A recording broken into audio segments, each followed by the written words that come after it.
pobrihan at ano nyo makita ang gagatong mabatian. Talakata!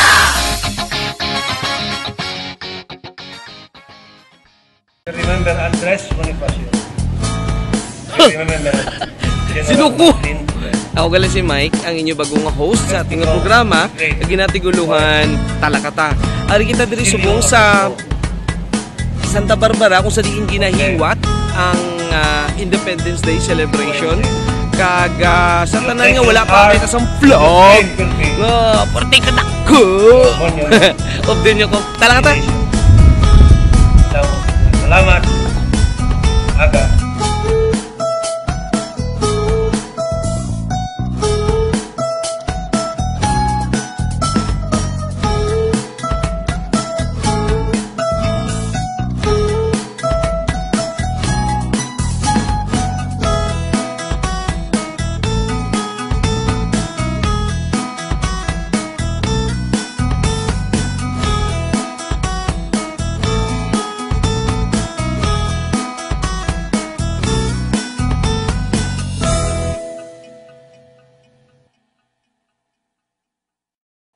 Okay, good morning mga karanso. Ari kita diri subong sa isa sa mga hall diri sa sa Santa Barbara Municipal Hall.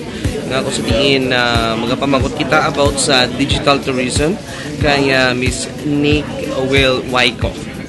Okay, ma'am, can you please tell us about this digital tourism and how can it help the community? So, magandang araw din sa mga karancho. We're happy, in behalf of SMART, we're happy to be here in Santa Barbara as they celebrate yung Independence Day, diba, of the Philippines. It's a historical town. So, today we also launched the Digital Tourism Project here in Santa Barbara. Actually, last year we launched this in Iloilo City. So, meron din kami mga markers doon. But this one is the first one outside So, digital tourism. So, digital tapos plus tourism. It combines two of the growing areas, diba?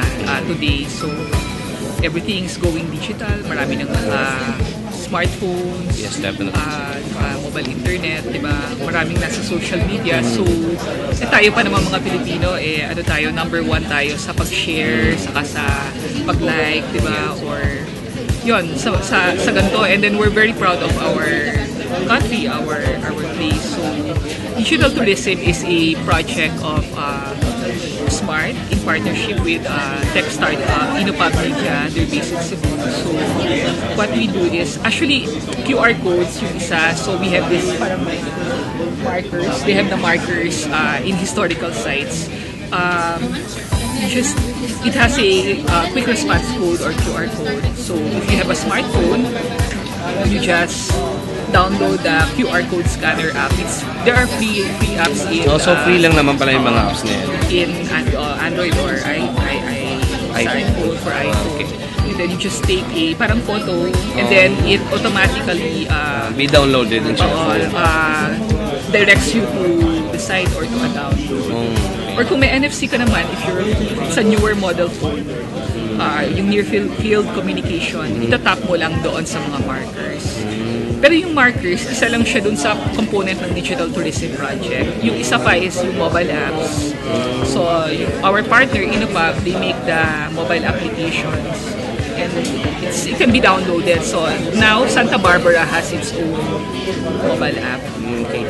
So, ma'am, sa dinami-dami ng mga towns, provinces dito sa Iloilo, bakit Santa Barbara yung naunang pinili nyo na magkakaroon ng ganito, digital tourism na? Actually, sa pagkakaalam ko, kasi Santa Barbara yung meron talaga. Gusto talaga nila Ito sinabi nila, gusto namin magkaroon ng ganyan and gusto namin i-launch sa Independence. Oh, so means they opened it up yes, they were very open and very collaborative.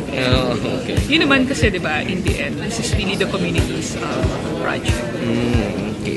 So, ma'am, thank you so much for this wonderful interview and hope to see you again sometime. Thank you. Okay. So, guys, thank you so much for watching. And I'm Mike, and that is an interview with Miss Nikki. And we are from Simply Iloilo. Thank you.